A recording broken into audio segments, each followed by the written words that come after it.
J'aimerais vous parler ce soir d'un paradoxe. Le paradoxe de Dieu, il y a plusieurs, certainement plusieurs paradoxes, mais il y en a un que j'ai noté, c'est Dieu qui est un Dieu d'amour. Dieu aime le monde, et pourtant Dieu n'aime pas le monde. Alors on va essayer de comprendre ce Dieu qui est un Dieu d'amour, comment se fait-il qu'il est capable de ne pas aimer le monde? D'abord en préambule, avant même l'introduction. L'introduction, j'en ai déjà pour 3/4 d'heure. Après, j'ai 27 points. Alors déjà, le préambule de l'introduction. En préambule, Dieu est amour. On vient de le chanter, Dieu est amour. Mais ça ne signifie pas que Dieu aime n'importe quoi. Et n'importe comment. Dieu est amour. Et Dieu aime, je vous l'ai dit tout à l'heure, et c'est la vérité, c'est la réalité. La Bible nous dit, Dieu aime le brigand. Dieu aime le pécheur. Mais Dieu n'aime pas le péché pour autant. Dieu aime le pécheur, mais ça ne veut pas dire que Dieu approuve le péché. Et si Dieu est amour, et Dieu est amour, il n'empêche qu'il y a des choses que Dieu n'aime pas. Et c'est vrai que la Bible nous met face à un certain paradoxe, et on va le voir ensemble, qu'il y a des versets dans lesquels il est écrit et qui nous révèlent que Dieu aime le monde. Et puis il y a d'autres versets, d'ailleurs on va le lire maintenant, dans lesquels nous comprenons que Dieu n'aime pas le monde. Alors on va essayer de comprendre un petit peu c'est quoi la pensée de Dieu. Dans la première épître de Jean, chapitre 2, verset 15, nous lisons ceci. « N'aimez point le monde », c'est Dieu qui parle aux croyants, « N'aimez point le monde, ni les choses qui sont dans le monde. Si quelqu'un aime le monde, l'amour du Père n'est point en lui. Car tout ce qui est dans le monde, la convoitise de la chair, la convoitise des yeux et l'orgueil de la vie, ne vient point du Père, mais vient du monde. Et le monde passe, et sa convoitise aussi, mais celui qui fait la volonté de Dieu demeure éternellement. Amen. C'est étonnant, que Dieu dise « n'aimez pas le monde ». Et de nous faire comprendre, non seulement « n'aimez pas le monde, ni ce qui est dans le monde, ni les choses du monde ». Alors, Dieu ne nous dit pas les gens du monde, mais les choses du monde, les choses matérielles, les principes du monde, les lois de ce monde, les règles de ce monde. Et on va voir ce que ça signifie. Et finalement, ce que Dieu n'aime pas, c'est ce qu'il y a dans le monde, la convoitise de la chair, la convoitise des yeux, l'orgueil de la vie. Et Dieu dit, ça ne vient pas de Dieu. Dans un autre passage, Ésaïe chapitre 13, verset 11, là, Dieu va encore plus loin dans cette pensée, puisque Dieu dit, je punirai le monde pour sa malice et les méchants pour leurs iniquités. Je ferai cesser l'orgueil des hautains et j'abattrai l'arrogance des tyrans. Et déjà dans ce passage, nous entrevoyons la destinée, le plan final de Dieu, c'est le jugement. Le monde sera un jour jugé par Dieu. Nous vivons tous dans cette absolue certitude que tous, et c'est pour ça que la Bible nous dit de nous préparer à la rencontre de notre Dieu, parce que tous, vous et moi, les croyants comme les non-croyants, tous, nous devrons comparaître devant le tribunal de Dieu. Et tous, nous serons jugés, et le monde que nous voyons, sera aussi jugé. Alors pourquoi est-ce qu'il est écrit que Dieu n'aime pas le monde? Il y a un certain monde que Dieu n'aime pas. Dieu n'aime pas les principes qui régissent notre monde. Parlons du monde économique, financier, social ou antisocial en réalité. Le monde de l'inégalité raciale, le monde de l'injustice, le monde de la loi du plus fort, le monde dans lequel le riche s'enrichit et le pauvre s'appauvrit de plus en plus. Un monde dans lequel on est capable de remplir des poubelles et en même temps, sur la même planète, des gens meurent de faim. De l'inégalité. Je ne veux pas mettre sur vous des fardeaux, mais voilà ce que Dieu n'aime pas dans le monde. L'égoïsme, l'égocentrisme, la loi du plus fort, la loi du plus beau aujourd'hui. La loi du plus charismatique, du plus médiatique. C'est le monde de l'écrasement. Parce qu'enfin, David qui gagne contre Goliath, on voit ça que dans la Bible. Mais en réalité, dans le monde, c'est Goliath qui gagne. C'est terrible à dire, mais c'est comme ça dans le monde. Il n'y a que dans la Bible. J'allais dire, il n'y a que dans le royaume de Dieu qu'on voit David qui gagne contre Goliath. Mais tous les jours, et je suis sûr que vous pourriez me confirmer, il y a des tas de David qui tombent, écrasés par des tas de Goliath. Des machines, des machineries, des lois, des règles, des entreprises. Je ne parle pas d'entreprises, comprenez bien, pas d'entreprises industrielles, mais d'entreprises, de systèmes qui écrasent parfois des hommes, des femmes, la famine, l'égoïsme. Il n'y a que dans la Bible où nous voyons le faible qui est relevé par Dieu. Mais dans le monde, le faible, il est écrasé par le fort. Il n'y a que dans la Bible où nous voyons le bon qui gagne. Et parfois même on a l'impression que c'est comme une fable. Mais la Bible, et on va y venir parce que Dieu, lui, veut changer les règles. Mais voyez-vous pourquoi Dieu n'aime pas le monde?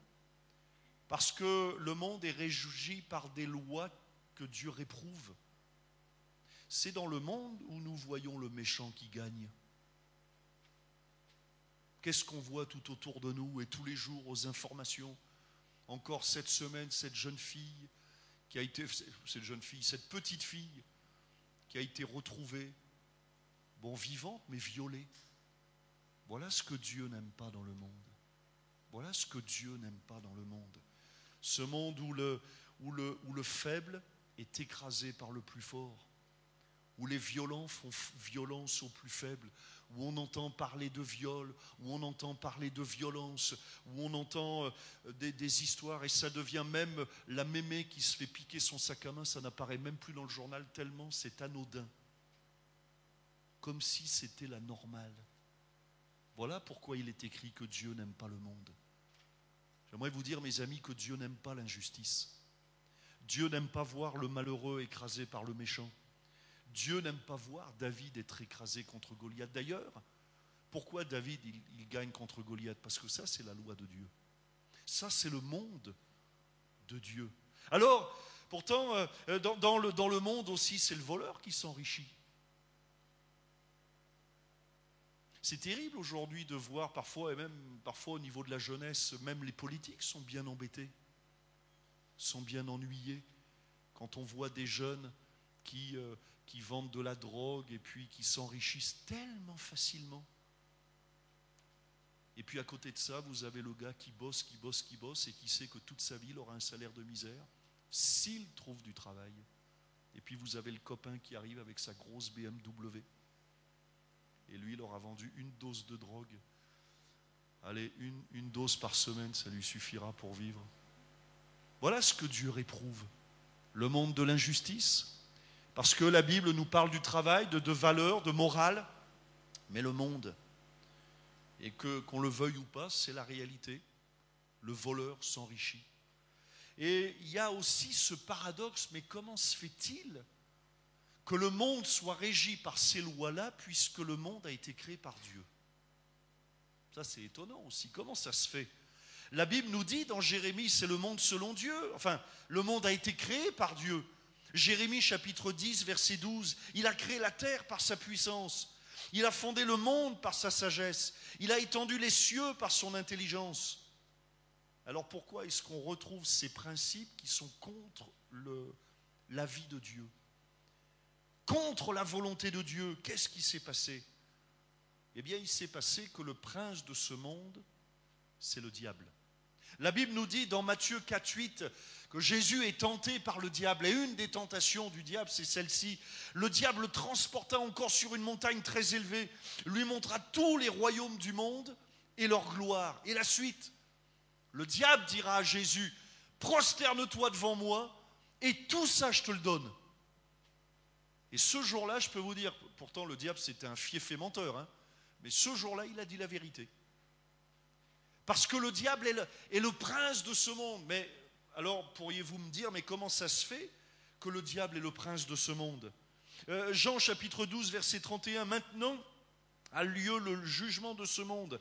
Maintenant le prince de ce monde sera jeté dehors. Et le prince de ce monde, dans ce texte-là, on le comprend bien, c'est pas Jésus. Alors comment ça se fait? Il y a eu un problème là. Il est où le blême? Eh bien le blême, on le trouve dans le jardin d'Éden. Quand on lit le livre de la Genèse, Dieu a créé l'homme et la femme, Dieu a créé le monde. Et le monde a été créé par Dieu. Et le monde avait été créé avec les lois de Dieu. Les lois du royaume de Dieu. Et les lois du royaume de Dieu, c'était pas de maladie, pas de mort. C'était le loup et l'agneau qui paissent ensemble. Vous imaginez, vous? Aujourd'hui, mettez pas un loup ou un lion avec un agneau. Hein. Pour le lion, l'agneau aujourd'hui, c'est McDo. Il manque plus que les 2 tranches de pain. Mais voilà le monde que Dieu avait créé. Alors qu'est-ce qui s'est passé? À l'origine, Dieu avait remis même la gouvernance du monde entre les mains d'Adam et Ève. Il avait donné son autorité. Et les lois qui régissaient le monde étaient des lois parfaites. Il n'y avait pas d'exclusion sociale, pas de maladie, pas de mort, pas de pauvres, pas d'exclusion, etc., etc. Pas de violence, pas de meurtre encore, pas de voleurs. Mais qu'est-ce qui s'est passé? Il s'est passé que Adam et Ève ont été tentés par le diable et ont succombé à la tentation du diable. Et si vous voulez, en obéissant au diable, ils ont désobéi à Dieu. Mais le problème, c'est que par cette obéissance, ils se sont, si vous voulez, sans le vouloir, hein, mais ils se sont soumis au diable. Et c'est à partir de ce jour-là, c'est comme s'ils avaient dit au diable, voilà, on a un titre de propriété, je suis propriétaire de la terre. C'est ça que Dieu avait dit à Adam et Ève, hein, à Adam notamment, hein, tu cultiveras le jardin, ça veut dire que tu es propriétaire, tu le gardes, tu le surveilles, c'est à toi. Avec Ève, là, vous multipliez-vous, vous croissez. La Bible nous dit même, Dieu leur avait même dit, dominez. C'était comme ça, je vous donne la planète. Voilà, c'est pour vous. Mais en désobéissant à Dieu, en se soumettant au diable, c'est ça qu'il faut bien comprendre. Quand on désobéit à Dieu, on se soumet au diable. Et vous savez, quand on se soumet au diable, on se soumet à une autorité malfaisante. J'ai remarqué que tous ceux qui trempent dans la sorcellerie se mettent sous une autorité malfaisante. Tous ceux qui remettent leur vie dans les mains de l'occultisme, les horoscopes, etc., se mettent sous une autorité malfaisante. Et une autorité là qui viole les consciences. Et le diable, lui, eh bien, s'est emparé de ce type de propriété. Et la sanction a été immédiate. Hein. Le jardin d'Éden est devenu un enfer. Ou plutôt, Dieu a chassé Adam et Ève du jardin d'Éden. Ils ne pouvaient plus rester là. Et c'est à partir de ce jour-là que le monde a commencé à être gouverné par le diable. Et les principes du diable ne sont pas du tout les mêmes que les principes de Dieu. Qu'est-ce qu'il veut, le diable? Mais que le malade, il soit encore plus malade. Et qu'il y ait encore plus de suicides. Et qu'il y ait encore plus de drogue. Et qu'il y ait encore plus de vendeurs de drogue, parce que j'en parlais tout à l'heure. Et qu'il y ait encore des riches qui s'enrichissent de plus en plus et qu'il y ait des pauvres qui s'appauvrissent de plus en plus vite. Et qu'il y ait des déséquilibres et qu'il y en ait qui mangent trop et qu'il y en ait qui ne mangent pas du tout. Et qu'il y en ait qui boivent. Je crois qu'on est le seul... Il y a un scientifique qui m'avait dit il y a des années, nous on est le seul animal qui arrive à boire quand on n'a pas soif. Nous. Faire boire, à tomber dans l'alcoolisme, etc. Le plan du diable, c'est la destruction. Et donc, petit à petit, eh bien, le diable a établi ses lois sur la terre. Et c'est pour cela qu'aujourd'hui, voilà le paradoxe aussi, c'est qu'on vit, alors c'est vrai, on marche sur une planète qui a été créée par Dieu, c'est vrai, mais les principes qui régissent notre monde ne sont pas les principes de Dieu. Encore une fois, il n'y a que dans la Bible qu'on voit David qui a gagné contre Goliath. Mais le plan du diable, mais c'est que Goliath, il écrase tous les David. Le plan du diable, c'est qu'il y ait de plus en plus de malheureux, c'est que le méchant gagne. Le principe du diable, et tout à l'heure on l'a lu le texte dans ce monde, les lois du diable, c'est la convoitise de la chair. On en veut toujours plus, la convoitise des yeux, l'orgueil de la vie. Et voilà ce qui motive celui ou celle qui vit sans Dieu. C'est d'être motivé par les yeux. On en veut de plus en plus. C'est ce qui fait, entre parenthèses, la force du marketing, d'exploiter cette faiblesse humaine. Vous savez, de nous faire acheter le truc qui vaut cher et qui sert à rien. Hein? Et puis que quand on ne l'a pas, on n'est pas content, on le veut, et quand on l'a, eh ben on pense déjà à le changer. C'est pas ça? Eh ouais, mais le marketing exploite ça. C'était mon travail avant. Alors je sais faire. Hein. Je connais comment dirais-je, les principes. C'est très simple. Vous allez chez quelqu'un et normalement, vous êtes capable de vendre à quelqu'un quelque chose d'inutile qui vaut cher. C'est ça le principe du marketing. Vous créez le besoin. Comment? Vous n'avez pas ça. Vous n'avez pas le schmul rose. C'est incroyable qu'il y ait des gens aujourd'hui qui n'aient pas le schmul rose. Mais heureusement, je suis là. Et on a un plan de crédit. Et sur 12 000 ans, vous pouvez l'acheter. Vous voyez? Très simple. À cause, vous voyez, la convoitise de la chair. Mais ça, c'est les lois du diable. La convoitise des yeux. L'orgueil de la vie. Ce monde qui regarde plus à l'apparence. Vous savez, Ève, elle s'est fait avoir. Hein. Elle a regardé l'arbre de la vie, l'arbre de la connaissance du bien et du mal. Et elle a vu avec ses yeux qu'il était agréable à la vue et bon à manger. Mais le gâteau, même s'il est beau, il n'est pas forcément bon. Comment elle pouvait ça? Vous voyez, parfois, comment le regard est trompeur. Voilà, elle l'a vu. Comme Akan qui a vu le manteau de Chinéar d'une rare beauté. Comme David, tiens, le pauvre David, là, qui a regardé Bathsheba. C'est aussi le monde de l'arrogance, le monde de la vanité, du faux semblant, de la vaine gloire. On pourrait parler du monde de l'image, parce qu'aujourd'hui c'est comme ça quand même. Hein. C'est le monde de l'image, le monde des mondes, alors le monde des mondes virtuels. Le monde des mondes. Ça ferait le titre d'un beau film, ça. Hein. Si Spielberg, tu m'entends? Le monde des mondes. La convoitise de la chair, la convoitise des yeux, l'orgueil de la vie. Et la sanction tombe puisque Dieu dit, mais le monde passe. C'est-à-dire tout ce que nous voyons disparaîtra un jour. Et c'est vrai, Dieu n'aime pas l'injustice, n'aime pas l'égoïsme, n'aime pas l'orgueil, la vanité, l'arrogance, la violence. Et ce monde disparaîtra pour laisser la place à un autre monde. Alors quel est le monde dans le cœur de Dieu? Parce que quand même Dieu aime le monde. Ah, paradoxe, hein? Dieu aime le monde. Regardez Jean chapitre 3 verset 16. Dieu a tant aimé le monde qu'il a donné son Fils unique afin que quiconque croit en lui ne périsse point mais qu'il ait la vie éternelle. Dieu en effet n'a pas envoyé son Fils dans le monde pour qu'il juge le monde mais pour que le monde soit sauvé par lui. Et voyez-vous, Dieu ne nous a pas abandonnés sur cette coquille, j'allais dire, mais Dieu nous aime. Dieu aime le monde en ce sens que Dieu, vous l'avez compris, hein, Dieu n'aime pas les principes qui régissent ce monde. Dieu n'aime pas les agissements du diable.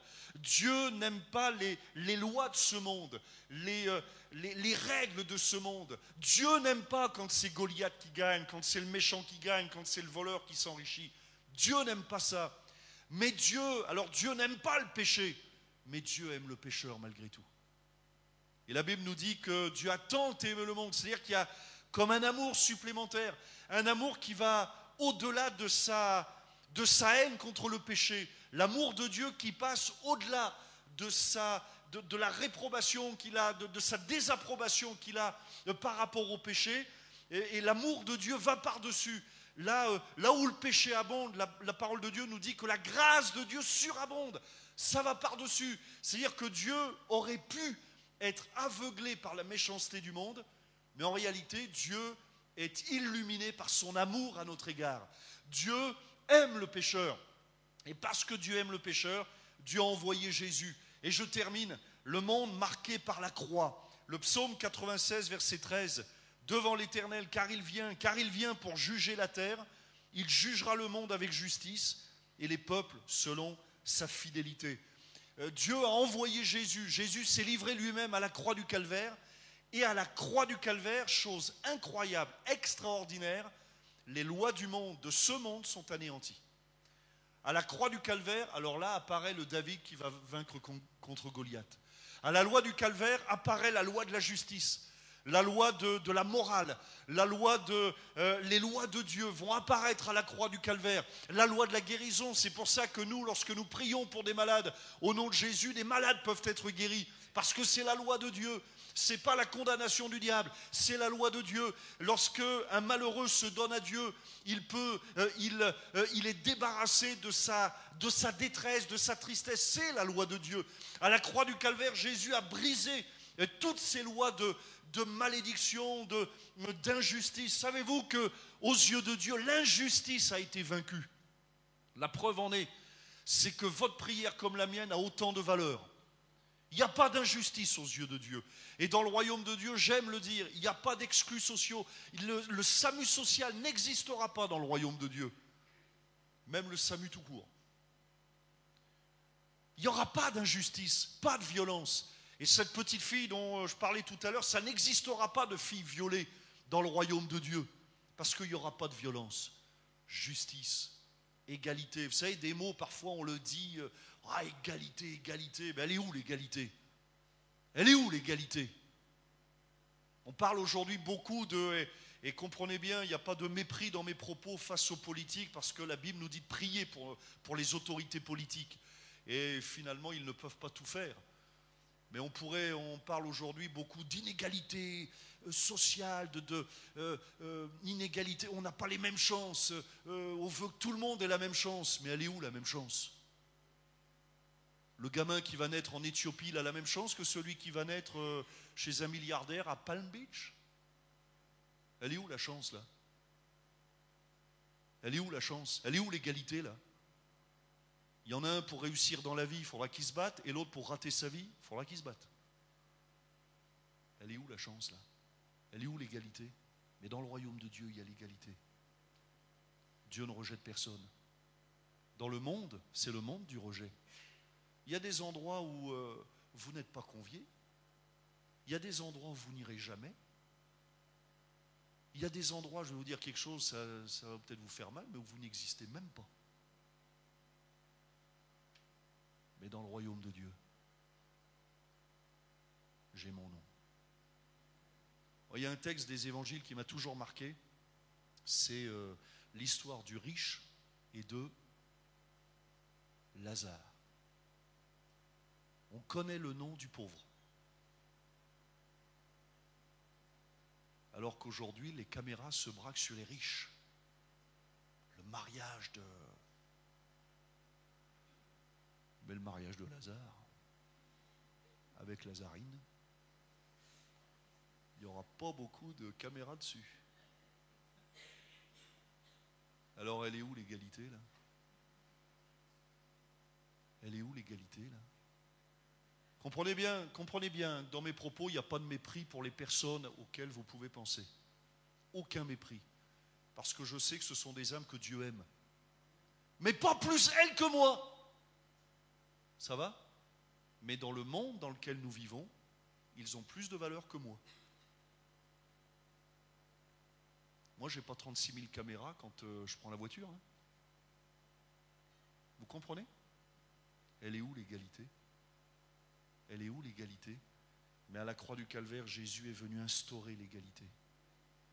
Celui qui confesse le nom de Jésus reçoit le pardon de Dieu. Si tu crois, tu verras la gloire de Dieu. La mamie qui peut-être personne ne la connaît, si elle invoque le nom du Seigneur, elle sera bénie.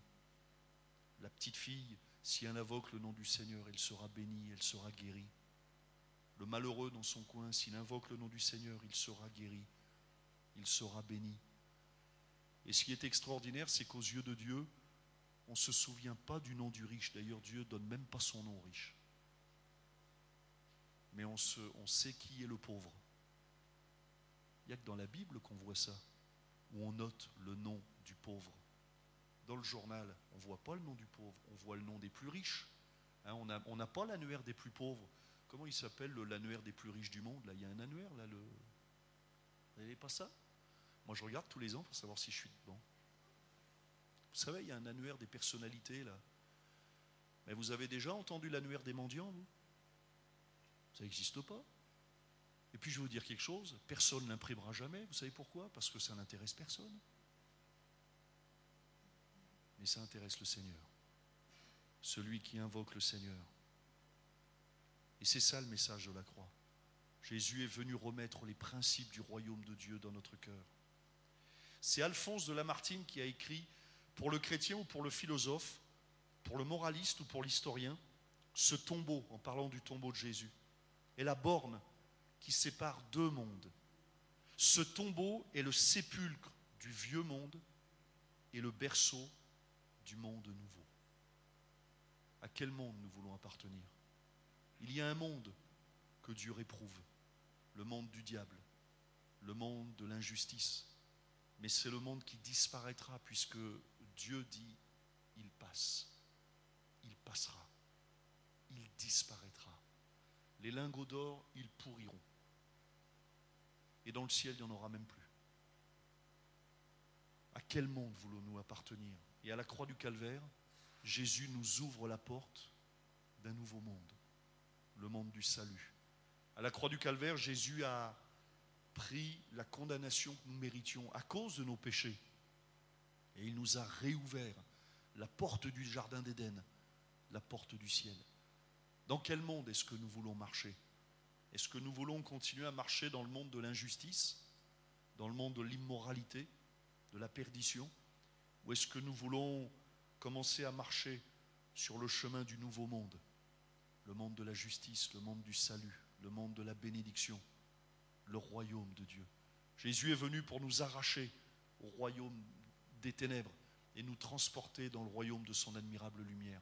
Voilà ce que Jésus a accompli à la croix. Est-ce qu'on peut terminer par la prière? Notre bon Père Céleste, nous te bénissons parce que c'est vrai que tu as en horreur ce monde, enfin en tout cas tu as en horreur les principes qui régissent ce monde. Mais la bonne nouvelle de l'Évangile nous montre que tu ne nous as pas abandonnés, que tu ne nous as pas lâchés, tu ne nous as pas laissés comme orphelins dans ce monde. Mais tu as tellement aimé ce monde, tant aimé le monde, que tu as envoyé Jésus mourir à la croix du Calvaire, afin que quiconque croit en Jésus ne périsse pas, mais qu'il ait la vie éternelle. Et je te prie, Seigneur, pour les amis qui sont là, pour celles et ceux qui ont besoin d'aller sur le chemin de ce nouveau monde, de se remettre entre les mains de Dieu. Je te prie d'agir dans leur cœur, de travailler par ton esprit. Seigneur, tu es le Dieu juste, tu es le Dieu fidèle. Et il n'y a que dans ton royaume qu'on peut parler d'égalité. Il n'y a que dans ton royaume qu'on peut parler de justice à tous les niveaux, à tout point de vue. Il n'y a que dans ton royaume qu'il n'y a pas d'exclusion. Il n'y a que dans ton royaume que tous sont des héros, que tous sont des champions, que tous sont des vainqueurs. Il n'y a pas de vaincus dans ton royaume, mais il n'y a que des vainqueurs. Parce que toi, Jésus, tu es le vainqueur et tu es le roi des rois, le Seigneur des seigneurs.